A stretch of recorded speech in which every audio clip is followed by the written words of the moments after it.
Planet Finance Business School, High-Tech City, Hyderabad. BCom, BBA, PGDM, MBA. Call 900 Suresh కొచ్చటిల్ గారు, ఇప్పుడు మోడీ గారు 10వ తారీఖు హైదరాబాద్లో సభ ఉంది. చాలా అభివృద్ధి కార్యక్రమాలతో పాటు ఒక సభ, బహిరంగ సభ కూడా పెట్టారు. అంటే వెస్ట్ బెంగాల్లో ఒక జోష్లో ఉంది బీజేపీ. అటువంటి పరిస్థితి తెలంగాణలో ఉండే అవకాశం ఉందా? ఇందాక కపిల్ వాయి దిలీప్ కుమార్ గారు మా ఇంటర్వ్యూలో మాట్లాడుతూ కోడ్ లోటస్ అనేది ఒకటి మొదలెట్టబోతున్నారు. అంటే దాని ఏంటంటే ఆపరేషన్ ఆకర్ష్ లాగా వివిధ పార్టీల నుంచి బీజేపీలోకి చేర్చుకునే అవకాశం ఉంది. నాకు కొంత సమాచారం ఉంది, ఢిల్లీ దగ్గర నుంచి వచ్చింది అనేది ఆయన చెబుతున్నారు. అవకాశం ఉందా బీజేపీ? ఇది బీఆర్ఎస్ ఓడిపోయిన రోజు చేయాలండి, అప్పుడే చేయలేదు. నేను దీనికి ముందు కూడా చాలాసార్లు చెప్పాను, మీకు గుర్తుండి మాట్లాడినప్పుడు మనం బీజేపీ ఫస్ట్ చేయాల్సింది ఏంటంటే బీఆర్ఎస్ని కంప్లీట్గా ఫినిష్ చేయాలండి. ఇది వాళ్ళు చాలా స్టేట్స్లో చేశారు, మీకు గుర్తుంటుంది. క్లాసిక్ ఎగ్జాంపుల్ అన్నిటికంటే బెస్ట్ కర్ణాటక. బీజేపీ లేకుండే ఒక టైంలో జేడిఎస్ కాంగ్రెస్ ఉండే అక్కడ. ఇప్పుడు జేడిఎస్ ఎక్కడుంది చెప్పండి? కంప్లీట్గా బీజేపీ వాళ్ళని ఫినిష్ చేసేసారు, పొలిటికలీ ఫినిష్ చేసేసారు. Same thing Shiv Sena. శివసేన చాలా పవర్ఫుల్ ఉండే, శివసేనని స్ప్లిట్ చేశారు. దాని తర్వాత ఒక ముఖ్యమంత్రి చేశారు, మళ్ళీ ఆయన దింపారు, ఫడ్నవీస్ వచ్చి కూర్చున్నారు. ఇప్పుడు శివసేన ఉందంటే ఉందని చెప్పొచ్చు అంతే. మీరు జేడీయూ చూడండి బీహార్లో, వీళ్ళకి తెలిసిపోయింది ఏదో ఒక రోజు నితీష్ కుమార్ జరగాలితే జేడీయూని. ఇప్పుడు నెక్స్ట్ ఎలక్షన్లో జేడీయూ ఉండదు, ఉంటుంది పేరు కోసం అంతే. మ్యాక్సిమం సీట్లు బీజేపీ పోటీ చేస్తారు. స్లోలీ బీజేపీ ఏం చేస్తున్నా అంటే వాళ్ళ ప్రిన్సిపల్ అలయన్స్ పార్ట్నర్ని పక్కన తీసేస్తున్నారు. అంటే ఏ రాష్ట్రంలో అయినా రెండు పార్టీలు ఉంటాయి, ఇంకా అది అడ్వాంటేజ్ ఉంటుండే బీజేపీకి తెలంగాణలో. అది చేయలేదు. మీరు 8 లోక్సభ సీట్లు గెలిచినప్పుడు మీకు ఒక్క లోక్సభలో 6 సీట్లు ఉంటే మీకు 48 అసెంబ్లీ సెగ్మెంట్స్ ఉండాలండి మీ దగ్గర. వచ్చిన నెక్స్ట్ అసెంబ్లీ ఎలక్షన్లో రాలేదు. దానికన్నా ముందు జరిగింది, తెలంగాణలో అయితే ముందు జరిగింది, అసెంబ్లీ ముందు, తర్వాత లోక్సభ జరిగింది. ఎందుకు అంటే మీరు అది లోకల్ లెవెల్లో మీరు కాన్సన్ట్రేట్ చేయలేకపోతారు. అంటే అసెంబ్లీ, ఇది పార్లమెంట్, ఇది మోడీని చూసి వేసారు. అది ఉండొచ్చు, అది కూడా ఉండొచ్చు. కానీ మీ దగ్గర లోకల్ లీడర్స్ ఎంతమంది ఉన్నారు? మీ దగ్గర ఒక మంచిర్యాలలో బూత్లో కూర్చోడానికి మనుషులు ఉన్నారా లేదా? ప్రతి బూత్లో స్ట్రాంగ్ కార్డర్ బేస్ లేదు. ఇది బిల్డప్ చేయలేదు బీజేపీ. ఈవెన్ జిహెచ్ఎంసీ తీసుకోండి, మోదీ గారు వస్తున్న ప్రిన్సిపల్ దానికోసం వస్తున్నారు. ఆయన జిహెచ్ఎంసీలో 40-45 మంది లాస్ట్ టైం గెలిచారు. కాంగ్రెస్ ఒకటే స్థానం కదా. మీరేం చేశారు అప్పుడు? మీరు ఫస్ట్ ఆఫ్ ఆల్ వాళ్ళని చూసుకున్నారా? వాళ్ళని కూడా చూడలేదు. ఇప్పుడు దాకా వాళ్ళు తిరిగి చూడలేదు. ఎప్పుడో ఒకసారి మోదీ గారు పిలిచారు ఢిల్లీకి వీళ్ళందరూ రాజీనామా చేస్తా అని చెప్పినప్పుడు పిలిపించారు. ఎందుకంటే వీళ్ళు ఎవరిని పట్టించుకోవట్లేదు, స్టేట్ లెవెల్ లీడర్షిప్లో వాళ్ళు పార్టీ ఆఫీస్లో కూడా పట్టించుకోరంటున్నారు అని చెప్పారు. వాళ్ళు చేసిన ఆరోపణ, నేను చెప్పలేదు, వాళ్ళు చేసిన ఆరోపణ. దాని తర్వాత మోదీ గారు పిలిపించారు ఢిల్లీకి వీళ్ళ మొత్తం లెజిస్లేటర్స్ అందరినీ. ఇప్పుడు ఈ 40-45 మంది కాకుండా కొంతమంది వెళ్ళిపోయారు, రిజైన్ చేసి బీఆర్ఎస్లో చేరారు, కొంతమంది కాంగ్రెస్లో చేరారు. మీరు మిగతా వాళ్ళని అంటే ఎప్పుడైతే డిజాల్వ్ అయిపోయింది అనుకోండి, జిహెచ్ఎంసీ అని లేదు ఇప్పుడు, కానీ మీ దగ్గర ఉన్న మిగతా ఇప్పుడు 3 ముక్కలు చేశారు కదా, 150, 75, 300 సీట్లు ఉన్నాయి. మీ దగ్గర ఉన్న 45 వార్డ్ మెంబర్స్ అంతే. మిగతా వాళ్ళ పేర్లు మీరు వాళ్ళందరూ అనౌన్స్ ఎందుకు చేయట్లేదు? సపోజ్ రేపు ఒక 2 నెలల తర్వాత ఎలక్షన్ అనౌన్స్ అయింది అనుకోండి, జిహెచ్ఎంసీ మీద ప్రిపరేషన్ టైం ఉండదు, ప్రిపేర్ చేయడానికి టైం ఉండదు. కొత్త క్యాండిడేటు ఎవరో తెలియదు. అక్కడైతే డబ్బులు విపరీతంగా కాంగ్రెస్ వైపు ఉంటుంది, వాళ్ళ మనీ పవర్ ఉంటుంది, పోలీసు వాళ్ళ దగ్గర ఉంటుంది, అడ్వాంటేజ్ ఉంటుంది. ఇక్కడ బీఆర్ఎస్ ఏం చేస్తాడు, కావాలని చెప్పి 20-30% ఆపోజిషన్ ఓటర్స్ తీసుకెళ్ళిపోతాడు, గెలవడు, కానీ మిమ్మల్ని గెలవనియాడు. Because you didn't finish him in the first place. నేను చెప్పాను చూడండి, అది చేసిన పెద్ద తప్పు. కంప్లీట్గా బీఆర్ఎస్ని ఫినిష్ చేసేసేయాలండి, చేయలేదు బీజేపీ. వాళ్ళు మళ్ళీ లోకల్ బాడీ ఎలక్షన్లో కొంచెం మళ్ళీ పైకి వచ్చారు, మేమే నెంబర్ 2, బీజేపీ ఎక్కడ లేదు బీజేపీ అన్నారు. కరెక్ట్, అది ప్రాబ్లం. సో మీ స్ట్రెంగ్త్ మీకు లోకల్ బాడీ ఎలక్షన్లో తెలిసిపోయింది. కరెక్ట్, లోకల్ బాడీ ఎలక్షన్లో మీరు చెప్పొచ్చు సర్పంచ్ కానీ పంచాయతీ ఎలక్షన్, దాంట్లో ఎక్కువ సంబంధం లేదు, రోడ్లు డ్రైనేజ్ మీద ఉంటుంది. ఇండివిజువల్ వారే ఇండివిజువల్స్ వాళ్ళే గెలుస్తారని చెప్పి. కానీ మీరేం చేశారు? మోదీ గారి స్కీమ్లు ఉన్నాయి, 65 స్కీమ్లు ఉన్నాయి మినిమం. దాంట్లో 10-15 టాప్ స్కీమ్లు తీసుకొని సిటీ మొత్తం తిరగండి. సిటీలో ఎంతమంది బెనిఫిషరీస్ ఉందని చూడండి. మీ క్యాండిడేట్స్ని ఇవ్వాలి, అనౌన్స్ చేయండి. అప్పుడు ఏమంటారు, రెబెల్ క్యాండిడేట్స్ వస్తారు, రానియండి. రెబెల్స్ వస్తారు ఎట్లా అని, మీరు ఇవ్వాలి కాకపోతే వారం ముందు ఇచ్చి మీరు నో యూస్. వారం ముందు వెళ్ళి ఆయన చేయి ఊపితే కాదు, అది గల్లీ తిరగాల్సి వస్తుంది జిహెచ్ఎంసీకి. ఓకే, మా దగ్గర ఉన్నాడు మల్కాజిగిరి వైపు శ్రవణ్ అని చెప్పి నేరెడ్మెంట్లో, రోజు నాకు 10 ఫోటోలు పంపిస్తారు. నేను ఆ డ్రైనేజ్ ఇక్కడికి వెళ్ళాను, ఆ నీళ్ళ దగ్గర వెళ్ళాను, కార్పొరేషన్ ఆఫీస్కి వెళ్ళాను, కొట్లాడాను, పోరాడాను, అది ఇది అని చెప్పి కాలనీ వాళ్ళతో మీటింగ్ పెట్టుకున్నాను.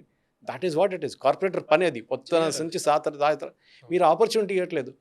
అటువైపు బీఆర్ఎస్ వాళ్ళు ఉన్నారు, చాలామంది దాంట్లో కాంగ్రెస్లో చేరిపోయారు. వాళ్ళు ఇప్పుడు డిజాల్వ్ అయిపోయిందని ఇప్పుడు లేదనుకోండి, కానీ వాళ్ళు తెలుసు వాళ్ళ క్యాండిడేట్ ఎవరని వాళ్ళకి. మీ క్యాండిడేట్ మీరు అనౌన్స్ చేస్తే వాళ్ళు మోదీ గారు స్కీమ్ తీసుకొని ప్రతి ఇంటికి వెళ్ళి అమ్మ మీరు గ్యాస్ తీసుకుంటున్నారా, సబ్సిడీ గ్యాస్ ఉందా మీకు? రేవంత్ రెడ్డి అంటున్నాడు నేను సబ్సిడీ ఇస్తున్నాను, మోదీ గారు కూడా సబ్సిడీ ఇస్తున్నారు, మళ్ళీ క్రెడిట్ ఎందుకు తీసుకుంటలేరు? 900 రూపాయల గ్యాస్ రేటు, మోదీ గారు ఏమో 500 సబ్సిడీ ఇస్తున్నారు సిలిండర్, రేవంత్ రెడ్డి ఏమో నేను 500 ఇస్తా అంటారు. మళ్ళీ ఎవరు పే చేస్తున్నాడు సబ్సిడీ? నాకు అర్థం కావట్లేదు. అంటే సిలిండర్ మీకు ఫ్రీగా రావాలి, యాక్చువల్లీ 0 రేట్లో రావాలి మీకు. అది క్లారిటీ లేదు, కన్ఫ్యూజన్. రేషన్ తీసుకోండి, నిర్మలా సీతారామన్ గారు ఢిల్లీ నుంచి వచ్చి కామారెడ్డి కలెక్టర్ని వచ్చి ఒకరోజు వాయించారు ఆయన్ని. ఇదేంటి మేము ఇస్తున్న 27 రూపాయలు మీరేమో కేసీఆర్ ఫోటో పెట్టారు అక్కడ అని చెప్పేసి. కరెక్ట్, అది చెప్పలేకపోతున్నారు. Ration subsidy government central government ఇస్తారని చెప్పి, ఇక్కడున్న గవర్నమెంట్ 2 రూపాయలు ఇస్తారు అంతే. కానీ వాళ్ళు క్రెడిట్ తీసుకున్న వాళ్ళు రేవంత్ రెడ్డి ఫోటో ఉంటుంది అక్కడ. You are not able to claim credit for your programs. ఎన్నో ఉన్నాయి. ప్రధాన్ మంత్రి ఆవాస్ యోజన ఉంది, Pradhan Mantri skill development programme ఒకటి ఉంది, ఇక ఇది మన జనౌషధి కేంద్రాలు ఉన్నాయి. దేనికి మీరు క్రెడిట్ తీసుకోవట్లేదు? ఎందుకు ముద్ర ఇతర పార్టీల నుంచి ఈ కోడ్ లోటస్ జరిగే అవకాశం ఉందా? ఇతర పార్టీల నుంచి ఇందులోకి చేరే అవకాశం ఉందా? అది బీజేపీ చేయకూడదు. చేయకూడదా? నా ఒపీనియన్ ప్రకారం. ఎందుకంటే అక్కడ మీకు బెంగాల్లో సువేంద్ర అధికారి, ఆయన టీఎంసీ నుంచి వచ్చాడు, సీఎం అయ్యాడు. మనం లేటెస్ట్ గా చూస్తే అస్సాం నుంచి హిమంత బిశ్వాస్ కూడా కాంగ్రెస్ నుంచి వచ్చారు. అలాగే ఇక్కడ హరీష్ రావు తీసుకోండి, హరీష్ రావు తీసుకోండి, I will say yes to it. ఆ లెవెల్లో తీసుకోవాలి, హరీష్ రావు ఎందుకు ఆ లెవెల్లో తీసుకోవాలి. అంటే మీ దగ్గర అంతమంది చిన్న గల్లీ లీడర్లు తీసుకొని మీరు ఏం చేయలేరు. ఇప్పుడు చూడండి, ఇక్కడ పరేడ్ గ్రౌండ్లో మీటింగ్ ఉంది మోదీ గారు సండే రోజు.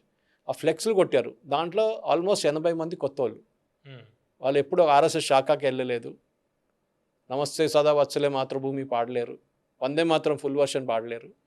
కానీ మోదీ గారు వస్తున్నారు కదా, నేను పబ్లిసిటీ, ఎందుకంటే నాకు నెక్స్ట్ జిహెచ్ఎంసీ ఎలక్షన్లో ఒక వార్డ్ మెంబర్ కావాలి, నాకు టికెట్ కావాలి, దానికోసం 10 మంది పోటీ పడుతుంటారు, 10 మంది ఫ్లెక్స్లు పెడతారు. బీజేపీ కల్చర్ వీళ్ళకి అర్థం కావట్లేదు, వీరెవరికి. ఇది కాదు బీజేపీ కల్చర్. అమిత్ షా గారు ఎట్లా పనిచేశారు చూడండి వెస్ట్ బెంగాల్లో, 2-3 వారాలు కష్టపడి గ్రౌండ్ లెవెల్లో పనిచేశారు వీళ్ళందరూ. నేను చేశాను, నాకు తెలుసు, 2014 నేను కూడా పనిచేశాను వారణాసిలో, నెలపాటు ఉన్నాను అక్కడ. Okay, the have worked hard on it, the doubt లేదు దాంట్లో. కానీ ప్రాబ్లం ఎక్కడ వస్తుందంటే ఒక కాంగ్రెస్ కల్చర్ వచ్చేస్తుంది బీజేపీలో, ఎస్పెషల్లీ తెలంగాణలో.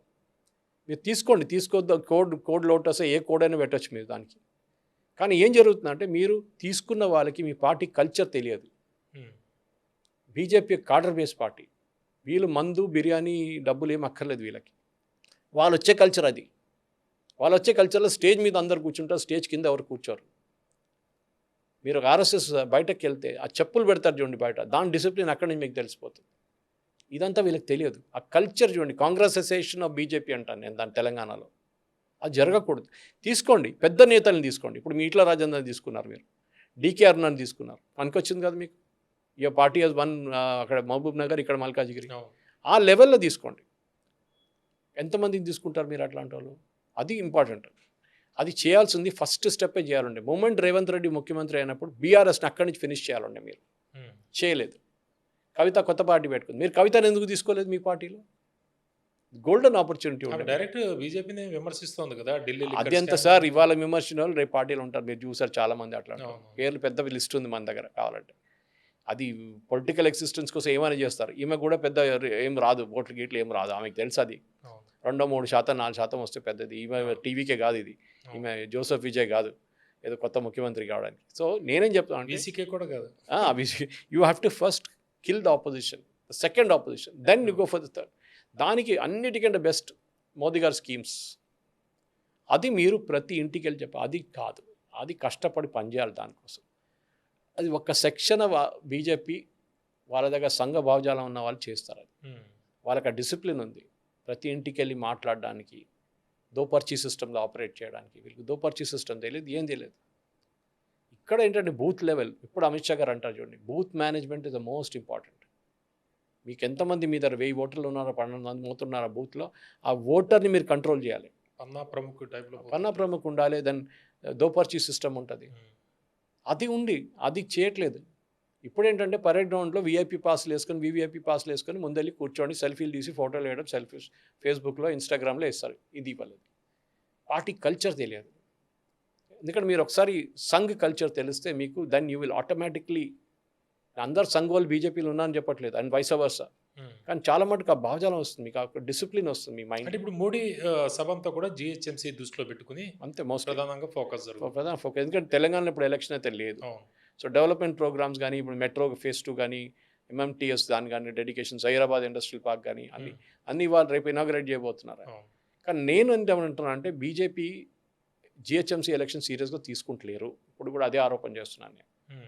మీ ప్రిపరేషన్ ఒక సంవత్సరం ముందు మొదలు కావాలంటే ఏ రోజు మీకు ఆ స్ప్లిట్ అనౌన్స్ చేశారు ఆ రోజు మీరు ఎందుకు ఛాలెంజ్ చేయలేదు? కుత్బుల్లాపూర్ ఎందుకు వేశారు? హైదరాబాద్లో తీసుకెళ్ళి కుత్బుల్లాపూర్ ఎక్కడుంది, హైదరాబాద్ ఎక్కడుంది? ఎందుకంటే అక్కడ మైనారిటీ డామినేటెడ్ కాన్స్టిట్యున్సీ, ఓవేసీకి అది కావాలండే. యూ షుడ్ డిమాండెడ్ 75, మీరు 175 చేశారు కదా 300కి. ఆ 300 3 ముక్కలుగా చేయాలండి, 100 100 100. మీరు ఎందుకు అలో చేయలేదు? అది ఎందుకు ప్రొటెస్ట్ చేయలేదు బీజేపీ? 150 అడ్వాంటేజ్ ఓవేసీకి అడ్వాంటేజ్ అయిపోతుంది. రేపు జిహెచ్ఎంసీ ఆయన కంట్రోల్ చేస్తాడు, ఎంఐఎం నడిపిస్తారు జిహెచ్ఎంసీ. ఆల్రెడీ వాళ్ళు నడిపిస్తున్నారు దీనికన్నా ముందు కూడా. ఇప్పుడు వాళ్ళకి ఓపెన్ ఇన్విటేషన్, వాళ్ళు లీడింగ్ కాంగ్రెస్ డిప్యూటీ మేయర్ చేస్తారు వాళ్ళు. సైబరాబాద్ పాపం విశ్వేశ్వరరెడ్డి తల మీద పడుతుంది మొత్తం ఇల్లు అంతా, ఆయన చూసుకోవాల్సి వస్తుంది. ఇక్కడ ఈట్ల రాజేందర్, ఇక్కడ మల్కాజ్గిరి. ఇది ప్రాబ్లం. అది సికింద్రాబాద్ కిషన్ రెడ్డి చూసుకోవాల్సి వస్తుంది హైదరాబాద్. అక్కడ బీజేపీకి రాదు ఎక్కువ సీట్లు, బికాజ్ పాత హాఫ్ ద సీట్స్ ఓల్డ్ సిటీలో ఉంది. తర్వాత జూబ్లీ హిల్స్ అక్కడ కూడా మైనారిటీ డామినేటెడ్ కాన్స్టిట్యూన్సీ. దాని తర్వాత ఎర్రగడ్డ, బోరబండ. అంటే వ్యూహాత్మకంగా స్ట్రాటజీ తోటే వాళ్ళు యూ షుడ్ డిమాండ్. ఆ రోజు కోర్టుకి వెళ్ళాలండే. దట్ డిస్ డీలిమిటేషన్ మాట్లాడతారు కదా వీళ్ళు కాంగ్రెస్ వాళ్ళు. బీజేపీ తప్పు డీలిమిటేషన్ చేస్తున్నారు, కావాలని చేస్తున్నారు. ఇప్పుడేం చేస్తారు? సిటీ లైన్ డీలిమిటేషన్ చేశారండి మీరు. How did you allow? మీరు ఎవరైనా కన్సల్ట్ చేశారా? Was there legal process? ఏదైనా జడ్జిని పెట్టి మీరు పాపులేషన్ చూసారా? మీరు ఒక సడన్గా డిసైడ్ చేసుకున్నారా? జిహెచ్ఎంసీకి 150 సీట్లు, అక్కడ వార్డులు ఇక్కడేమో 75. ఎందుకండి? Malkajgiri also should be 100 wards. ఇప్పుడు కూడా ఛాలెంజ్ చేయొచ్చు అని చెప్తున్నాను. అది ఛాలెంజ్ చేస్తే మీకు దాన్ని ప్రజలు అప్రిషియేట్ చేస్తారు మిమ్మల్ని. ఎందుకంటే మీ బడ్జెట్ చాలా తక్కువ ఉంటుంది. సైబరాబాద్ బడ్జెట్ అన్నిటికంటే ఎక్కువ ఉంటుంది. హైదరాబాద్ బడ్జెట్ ఉండదు, మల్కాజ్గిరి బడ్జెట్ ఉండదు. 400 కోట్లు ఎంతనే మల్కాజ్గిరి బడ్జెట్, చాలా తక్కువ. యూ నీడ్ మోర్ బడ్జెట్నే. ఇంకా మీకు ఏరియా ఎక్కువ కావాలన్నది మీకు. అది కాకుండా మీరు సరెండర్ చేసేసారు, 150 సీట్లు ఓవేసీకి ఇచ్చేస్తారు అటువైపు వార్డు. అది చేయకూడదు. It should be 100 Hyderabad. And క్యాండిడేట్ని అనౌన్స్ చేయండి. బెస్ట్ క్యాండిడేట్ సెలెక్షన్ తీసుకోండి. లాయల్ పార్టీతో చాలా సంవత్సరాల నుంచి కష్టపడి పనిచేసిన వాళ్ళు ఎక్కించుకోవాలి. కాదు విన్నబిలిటీ ఫ్యాక్టర్ ఉందంటే కొత్త వాళ్ళని కూడా తీసుకోవచ్చు, దాంట్లో ప్రాబ్లం లేదు. కానీ ఆ కల్చర్, స్టేజ్ మీద ఎక్కువ, స్టేజ్ కింద తక్కువ, ఆ కల్చర్ బంద్ చేయాల్సి వస్తుంది. ప్రెస్ కాన్ఫరెన్స్లు బంద్ చేయాల్సి వస్తుంది. మోదీ గారు ప్రెస్ కాన్ఫరెన్స్ చేయరు, అక్కడి నుంచే నేర్చుకోండి మీరు ఫస్ట్ ఆఫ్ ఆల్. ఇది చాలా ఇంపార్టెంట్. చేస్తే డెఫినెట్లీ బీజేపీకి అట్లీస్ట్ గెలవకపోతే కూడా మల్కాజ్గిరిలో అట్లీస్ట్ నెంబర్ 1 పొజిషన్లో రావచ్చు. సైబరాబాద్ విశ్వేశ్వరరెడ్డి గారి మీద ఉంటుంది, ఆయన నెట్వర్క్ మీద ఎట్లా బిల్డప్ చేస్తారో అది కూడా చూడాల్సి వస్తుంది. కానీ హైదరాబాద్ అయితే 100% ఓవేసీకి వెళ్ళిపోతుంది, దాంట్లో డౌట్ లేదు. Okay, thank you very much.